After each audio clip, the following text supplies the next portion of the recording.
Os dois gigantes mais perigosos da Bíblia são, em primeiro lugar, o rei Og de Bazã. Og era um rei amorreu poderoso e infame de Bazã, que reinou em Astarote durante a época de Moisés e lutou contra os israelitas na volta deles para a terra prometida. Deus deu a vitória aos israelitas sobre as forças do rei Og, e Moisés e os israelitas conquistaram Bazã, uma terra fértil a leste do rio Jordão. Devido à força aterrorizante de Og e à inexperiência relativa das forças israelitas, a vitória foi significativa antes dos israelitas se encontrarem com Og, o rei de Bazã. Teve uma batalha com outro rei amorreu, Seom. Moisés pediu a Seom para deixar os israelitas passarem pela sua terra, prometendo não levar nada dos recursos dos amorreus pelo caminho. Mas Seom, ao invés disso, juntou suas forças e atacou os israelitas. Deus ajudou Moisés e os israelitas a derrotarem os amorreus e tomarem suas terras.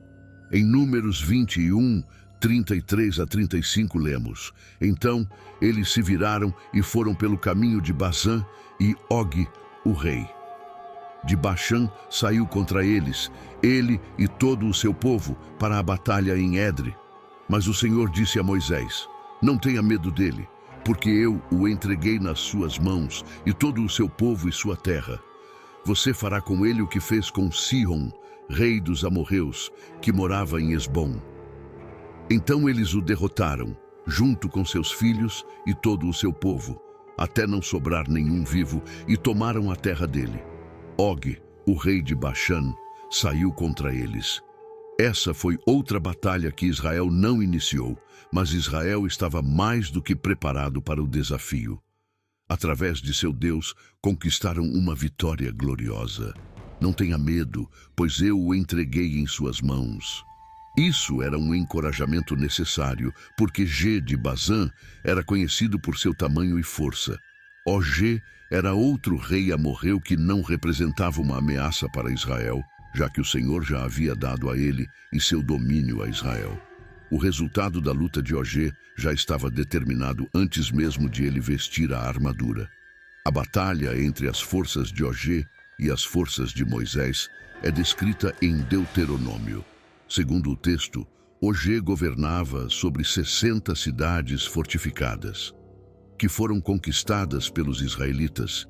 Isso deu a Israel mais território para ocupar no lado oeste do rio Jordão e mostrou a eles que podiam superar os poderosos inimigos que enfrentariam ali através do poder de Deus. Em Deuteronômio 3, 3 a 5, assim que o Senhor nosso Deus também entregou em nossas mãos Og, rei de Bazã, e todo o seu exército, nós os derrotamos, deixando nenhum vivo. Naquela época tomamos todas as suas cidades, não houve uma das 60 cidades que não conseguimos conquistar. Toda a região de Agob Baxã, todas essas cidades eram fortificadas com altos muros, com portões e trancas, além de um grande número de vilarejos sem muros.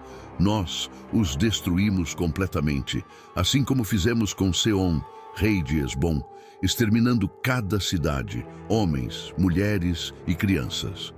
Mas todo o gado e os despojos das cidades nós ficamos para nós. Assim como Seom, Og levou todo o seu exército para a batalha contra Israel. No caso de Seom, Deus já tinha decidido entregar o rei, junto com todo o seu exército e a terra, a Israel.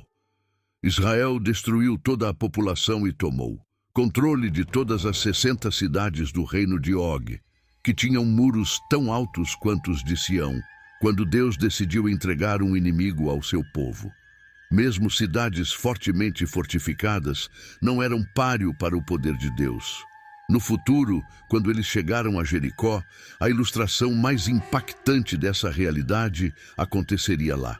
Ele também era um homem enorme, com uma cama de ferro que media 9 côvados de comprimento e 4 côvados de largura, o que equivale a 4 metros e 2 metros, respectivamente. A inclusão desse detalhe, destaques Og, tamanho, um homem que precisava de uma cama desse tamanho provavelmente era muito alto, 3 ou 4 metros. Israel triunfou contra Sion e Og e assumiu o controle de suas vastas terras na margem oriental do Rio Jordão. Depois de serem derrotados, ficou claro que Og não era um governante fraco. Israel não tinha razão para ficar ansioso com o tamanho dos seus oponentes. Tudo o que precisavam fazer era lembrar quão poderoso era seu Deus. Em Deuteronômio 3:1, diz que apenas Og, rei de Bazã, permaneceu do remanescente dos gigantes conhecidos como. O rei olhou e viu que sua cama era de ferro, estava em Rabá, dos filhos de Amon. Era de 9 côvados de comprimento e 4 de largura, medindo pelo côvado de um homem. Sua cama colossal ficou famosa e, sem dúvida, era guardada como uma lembrança. A notícia da vitória se espalhou rápido, colocando medo no coração dos habitantes de Canaã. Raabe, uma prostituta de Jericó, acreditava que o Senhor tinha poder até sobre aquela cidade fortificada, porque ela e outros tinham ouvido falar da vitória. Em Josué 2:1, lemos que ouvimos como o Senhor secou as águas do Mar Vermelho para vocês quando saíram do Egito, e o que vocês fizeram com os 2 reis dos amorreus que estavam do outro lado do Jordão, Seom e Og, que vocês destruíram completamente. Moisés usou essa vitória para encorajar os israelitas enquanto os deixava sob os cuidados de Josué e na iminência de entrar em Canaã. Em Deuteronômio 31:4 e no Salmo 135, 7-11, fala sobre quem faz os vapores subirem dos confins da terra, quem faz relâmpagos para a chuva, quem traz a... Ele soprou do seu tesouro, atingiu o primogênito do Egito, tanto de homens quanto de animais, enviou sinais e maravilhas no meio de ti, ó Egito, sobre Faraó e todos os seus servos, feriu grandes nações e matou reis poderosos, Seom, rei dos amorreus, e Og, rei de Bazã, e todos os reinos de Canaã. E no Salmo 136, versículo 18-20, matou reis famosos, pois a sua misericórdia dura para sempre. Sihon, rei dos amorreus, pois a sua misericórdia dura para sempre. E Og, rei de Bazã, pois a sua misericórdia dura para sempre. Deuteronômio 3. Fala sobre Og, que era um descendente dos Reim, indicando um cara de grande estatura ou um gigante. Em Josué 12:4, a costa do rei Og, que reinava em Bazã, era habitada por remanescentes dos gigantes que moravam em Astarote e em Idre. Og é mencionado como o último dos Ref no Deuteronômio 3:1 e depois nos livros de Números e Josué. Reim é uma palavra hebraica que significa gigantes. Os Reim ou Reames eram um povo que vivia em Canaã e em outros lugares na época de Moisés e Josué. O termo Reim é descritivo, não é étnico. Significando os aterrorizantes, os Reim eram gigantes acostumados à batalha. Quando os israelitas tentaram entrar na Terra Prometida, os espias relataram que ela era habitada por gigantes conhecidos como os Nefilins e os filhos de Anak. As referências repetidas aos Reim nesses primeiros capítulos mostram que Israel, confiando em Deus, era mais do que capaz de derrotar essa temível raça de guerreiros. Também mostra que o medo que tinham desses homens era infundado. Em Números 13, quando se recusaram a entrar na Terra Prometida. As desculpas deles parecem mais fracas à luz das vitórias da geração seguinte. Nada é difícil demais para Deus, nada é impossível para Ele, como diz em Mateus 19:26. Mas Jesus olhou para eles e disse: para o homem isso é impossível, mas para Deus todas as coisas são possíveis. Segundo Golias. Golias era um gigante filisteu. Os filisteus são inimigos dos israelitas e estavam reunidos para a guerra. Não faz muito tempo que os filisteus foram completamente derrotados, mas agora estão voltando. Eles desceram para o território israelita e tomaram posse de parte dele, enquanto acampavam em uma área controlada por Judá, em 1 Samuel 17, 1-3. Agora, os filisteus reuniram seus exércitos para a batalha e se juntaram em Socó, que pertence a Judá, e acamparam entre Socó e Azeca, em Éfeses-Damim. E Saul e os homens de Israel se reuniram e acamparam pelo vale de Elá, preparando-se para a batalha contra os filisteus. Os filisteus estavam em uma montanha de um lado, e Israel estava em uma montanha do outro lado, e havia um vale entre eles. Entre eles, o vale de Ila parecia mais um grande cânion do que um pequeno vale. Em 1 Samuel 17:4, saiu de lá um campeão do acampamento dos filisteus, chamado Golias de Gate, cuja altura era de 6 côvados e 1 palmo. A gente não entende isso de cara, porque não mede as coisas em côvados ou palmos, e sim em pés e polegadas. Então vamos colocar em termos que a gente consegue entender. Golias era um cara enorme, provavelmente com uns 2,90 metros de altura, e se você somar o comprimento dos braços dele, quando ele levantou eles acima da cabeça, você pode imaginar que tipo de criatura imponente ele devia ser, mas não era só o tamanho. Em 1 Samuel 17, 5-6, ele tinha um capacete de bronze na cabeça e estava armado com uma couraça, que pesava 5.000 siclos de bronze. Ele também usava grevas de bronze nas pernas e tinha um dardo de bronze entre os ombros. O cabo da sua lança era como uma viga de tecelão, e a ponta da lança pesava 600 siclos de ferro, e alguém que carregava um escudo ia à frente dele. Vestido com o que chamamos de cota de malha, os filisteus se prepararam para a batalha usando uma peça enorme que parecia lona e era coberta com anéis de bronze sobrepostos. Essa cota de malha protegia o usuário dos ombros até os joelhos contra as armas usadas pelo oponente. Esse estilo e tamanho específico de armadura pesava 5.000 shekels de bronze, o que equivale a entre 175 e 200 libras nos padrões modernos.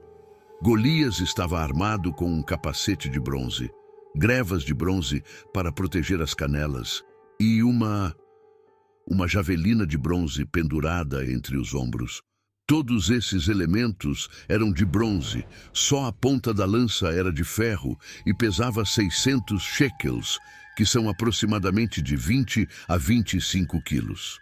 Segundo o relato, ele estava acompanhado por um escudeiro que ia à frente dele. A palavra hebraica usada aqui se refere ao escudo maior usado em batalha, grande o suficiente para proteger um adulto. É bem claro que o objetivo era proteger seu corpo das flechas disparadas pelo inimigo. Assim, além da armadura, Golias tinha isso. Um homem correndo à frente dele, empunhando um escudo do tamanho de um homem para uma defesa extra.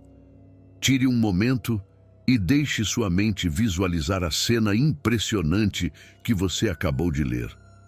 Imagine o terror que você sentiria se tivesse que enfrentar um colosso desse tamanho, que também estava protegido por tanta armadura.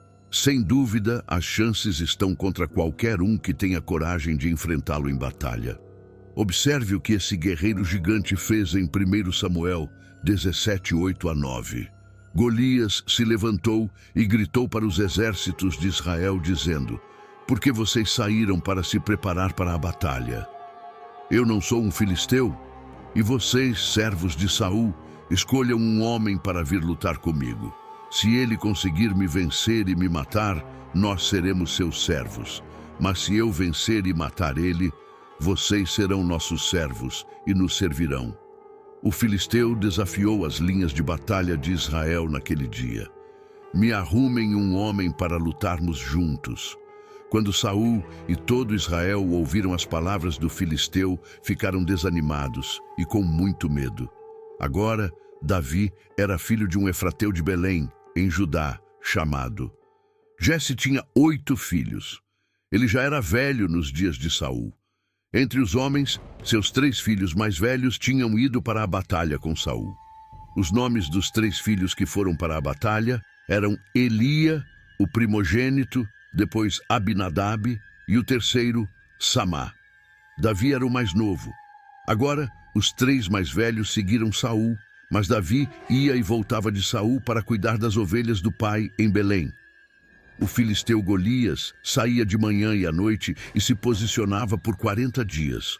Golias sugeriu uma estratégia popular na civilização oriental, ou seja, em combate representativo ou em um conflito 1 a 1, ele representaria o exército filisteu, enquanto o escolhido de Israel representaria o exército israelense. Quem vencesse, seu exército saía vitorioso, e quem perdesse, todo o seu exército se perdia. Durante um bom mês e meio, ele desfilou lá todas as manhãs e noites, se gabando do seu tamanho e da sua força, desafiando qualquer um a lutar contra ele. Um jovem chamado Davi estava cuidando do rebanho de ovelhas do pai na época e fazia isso na pequena cidade de Belém, que fica nas montanhas de Judá. Era longe o suficiente para que Davi não tivesse idade para se alistar no exército. Na verdade, ele provavelmente nem sabia da situação entre os israelitas e os filisteus naquela época. É possível que ele nem tivesse ouvido falar do Golias. O que ele sabia era que seus 3 irmãos mais velhos estavam servindo no exército de Saul. Então, Jessé chamou Davi para fazer um recado. Em 1 Samuel 17, 18, Jessé disse a Davi, seu filho: leva agora para teus irmãos um efa deste milho torrado e estes 10 pães, e corre para o acampamento dos seus irmãos, e leva esses 10 queijos para o comandante deles, e vê como eles estão, e leva a promessa deles. Davi não tinha intenção de lutar. Seu pai só tinha mandado ele entregar uns lanches para os irmãos e mostrar que se preocupava com eles. O sol nasceu como em qualquer outra manhã, tanto para Davi quanto para Golias. Não houve aviso, mas na verdade o desafio de Golias naquela manhã seria o último, e a vida heróica de Davi começaria. Davi acordou cedo no dia seguinte e fez exatamente o que o pai tinha aconselhado. Deixou seu rebanho de ovelhas com outro pastor, e ao se aproximar do acampamento israelita, percebe as tropas se preparando para a batalha e ouve o grito de guerra. Ele só queria observar o que estava acontecendo. Então, Davi correu para a linha de frente e foi cumprimentar os irmãos, deixando os suprimentos sob os cuidados do responsável pelo equipamento. Enquanto estava lá com os 3 irmãos, Davi ouviu um grito alto vindo do outro lado do vale, e em seguida, todo mundo ao seu redor. Começam a correr de volta e se esconder dentro das suas tendas. E todos os homens de Israel, quando viram o homem, fugiram dele e ficaram extremamente apavorados. 1 Samuel 17:4. Lembre-se que Davi nunca tinha presenciado ou ouvido o desafio do gigante de Gate. Ele vê um homem gigante, coberto de armadura, gritando ameaças e desafios e amaldiçoando o Deus de Israel enquanto olha para o campo de batalha. Agora é o 40º dia. Os israelitas estão enfrentando Golias, mas é a primeira vez para Davi. Em 1 Samuel 17, 26 a 27. E Davi falou aos homens que ficou ao lado dele, dizendo o que deve ser feito com o homem que matar esse filisteu e tirar a vergonha de Israel. Porque quem é esse filisteu incircunciso que se atreve a desafiar os exércitos do Deus vivo? E o povo respondeu dessa maneira: assim será feito ao homem que o matar. Então, Davi tinha elaborado um plano para convencer alguém a matar o gigante. Mas o problema era que ele era o único homem no acampamento de Israel que era capaz de enfrentar Golias, sendo mais alto e robusto do que todos os outros. E era o líder do povo, Saul, bolou uma estratégia que na teoria ia atrair alguém para o combate. Ele prometeu ao homem que matasse Golias uma grande recompensa, incluindo a mão da filha em casamento e isenção de impostos para a casa do pai. Uma noiva, uma grana boa e uma vida sem impostos não soa nada mal, né? Mas mesmo assim não foi suficiente para atrair um voluntário. O povo que estava mais perto de Davi contou a ele sobre o plano de incentivos, que incluía várias motivações externas. Então, aqui está Davi vestido de maneira bem simples, veste de pastor e armado só com suas armas mais básicas, a funda e o cajado, pronto para lutar. Então vem o ponto de virada em 1 Samuel 17, 41 a 46. O filisteu avançou e se aproximou de Davi com seu escudeiro na frente.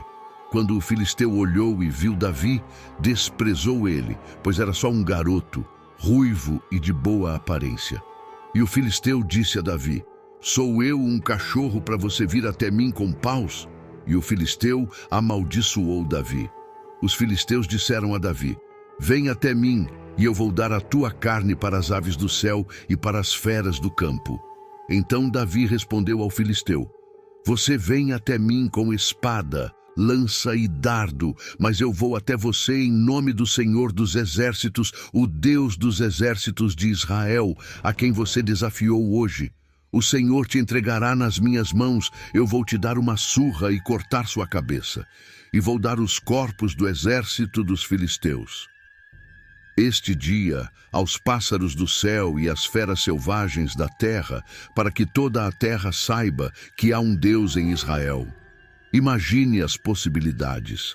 Davi ficou firme diante daquela criatura enorme. Tudo que Davi tinha era uma funda e uma pedra contra um gigante que usava 90 quilos de armadura. Uma pedra lançada pelo ar, e foi tudo o que foi necessário. Golias caiu como um saco de pedras.